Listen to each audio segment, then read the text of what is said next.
Coucou, c'est Christelle. Voilà, je vais vous raconter aujourd'hui une petite histoire, une petite anecdote qui m'est arrivée il y a environ, je pense, un mois et demi. Je suis pas revenue tout de suite vers vous pour vous la raconter. J'avais trop d'émotions en fait quand je l'ai vécu et du coup c'est vrai que je l'ai un peu gardé pour moi. Mais bon, je me disais aussi que c'était un super cadeau. Donc au final, c'était dommage de ne pas vous le partager. Je le partage parce qu'en fait, au final, c'est pour vous faire prendre conscience à quel point les animaux peuvent nous envoyer certaines informations et toute la télépathie quand on est prête à le recevoir, tout ce qu'on peut avoir comme message. C'est pour ça que je trouvais ça juste normal de vous le partager. Il se trouve que ce jour-là, j'ai fait une communication animale avec donc un chien.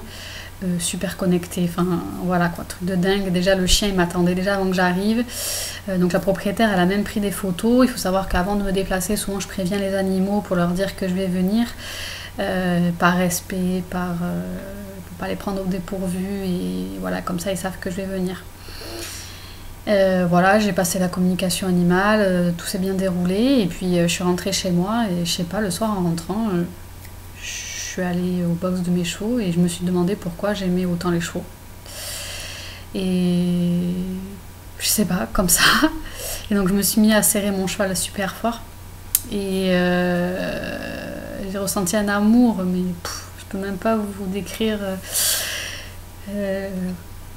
l'amour que j'ai reçu quand je l'ai serré dans mes bras. Et il se trouve que à ce moment-là, je n'étais pas encore prête à recevoir forcément le message télépathique parce que peut-être j'étais trop prise par l'émotion, il y avait trop de choses qui étaient en jeu et voilà. Mais quand je suis rentrée chez moi le soir et que je me suis posée, j'ai eu la réponse. Donc, et là la réponse ça a été que j'aimais les chevaux parce que dans une autre vie, donc j'ai été une Amérindien, voilà, que j'étais très très reliée à la nature. J'étais reliée à tout, tout vivant, et notamment les chevaux pour tous mes déplacements.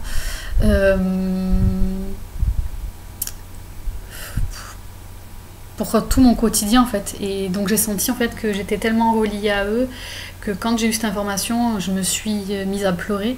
Pas pleurer de tristesse, mais vraiment de joie, de reconnaissance, de reconnexion.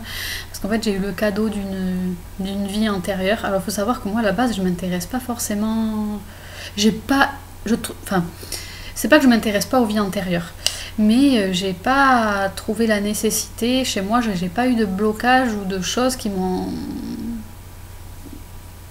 empêché d'aller de l'avant, et du coup j'ai jamais exploré le fait d'aller voir mes vies antérieures. Donc voilà, puis là ça a été le cadeau, donc en fait sans rien demander, et donc j'ai eu les infos. Donc en fait j'ai été amérindien et j'étais avec les chevaux.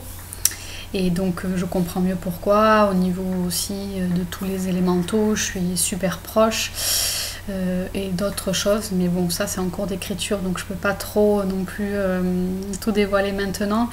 Mais voilà, ça m'a fait comprendre ma relation au vivant, à tout ce qui était autour de moi, et c'était juste passionnant. Pendant les 2-3 jours qui ont suivi, j'étais vraiment bouleversée d'avoir cette information, et c'est surtout que, mais je sais pas, mais ça m'a touchée, mais en plein cœur quoi. Franchement c'était parce qu'en fait au-delà d'avoir le message télépathique, j'ai ressenti une vibration, une connexion à tout ce qui était autour de moi. C'était super puissant, et du coup c'est comme si encore vous passez des paliers, et voilà, enfin c'est juste magique.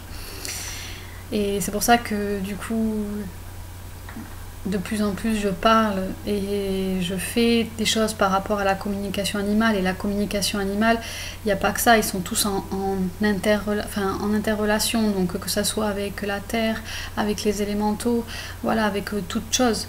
Donc finalement, on revient à se connecter à un tas d'éléments qui font que... c'est super intéressant, et de prendre conscience de tout ce qui nous entoure et de toute la sagesse animale qu'il peut avoir autour de nous. Et quand on les voit plutôt d'égal à égal et qu'on arrête la suprématie d'être humain, bah forcément on voit les choses différemment. Et il y a beaucoup de choses qui s'ouvrent à nous. Puis après, j'avoue, j'ai travaillé beaucoup sur l'atelier télépathie. Ça m'a ouvert de grandes portes aussi parce que du coup, même si je la pratique, je fais aussi des recherches pour cet atelier. Et du coup, forcément, c'est comme si ça faisait des activations et comme si on m'amenait certaines choses à moi. Et donc c'est pour ça que je vous partage au maximum parce qu'il y a des choses en fait qui sont naturelles. Ces états de télépathie, les rêves télépathiques, la façon de communiquer par télépathie. Voilà, il y a plein de choses que je développe dans l'atelier, mais voilà, j'ai envie que les gens ils voient ça comme quelque chose de fluide, naturel, où tout le monde peut le développer, il n'y a pas de niveau. Pour la plupart, quand là j'en ai parlé avec certaines personnes, ils disaient mais non, mais c'est pas possible, on peut pas être tous télépathes. Mais pourtant, des fois, vous pensez à quelqu'un, elle vous appelle après. Donc oui, là la télépathie, elle a marché, mais c'est vous vous en rendez même plus compte de ce qui se passe autour de vous et qu'il y a des choses innées qui sont là. Donc voilà, c'était vraiment pour partager cette petite expérience et voilà les petits messages qu'on peut avoir à travers les animaux, qu'est-ce qu'ils peuvent nous envoyer. Et mais qu'est-ce qu'on vient finir de faire avec eux. Et du coup dans cette vie forcément je reviens avec toute la sagesse amérindienne qu'on m'a transmis dans une ancienne vie, et ça j'ai beaucoup de gratitude parce que des fois j'ai pas de mots humains pour décrire ce qui se passe, c'est plus vibratoire. Et voilà, en termes de conscience, c'est juste inimaginable. Donc voilà. Je vous remercie beaucoup et puis on se dit à bientôt. Et puis je vous souhaite une belle et lumineuse journée. Bye!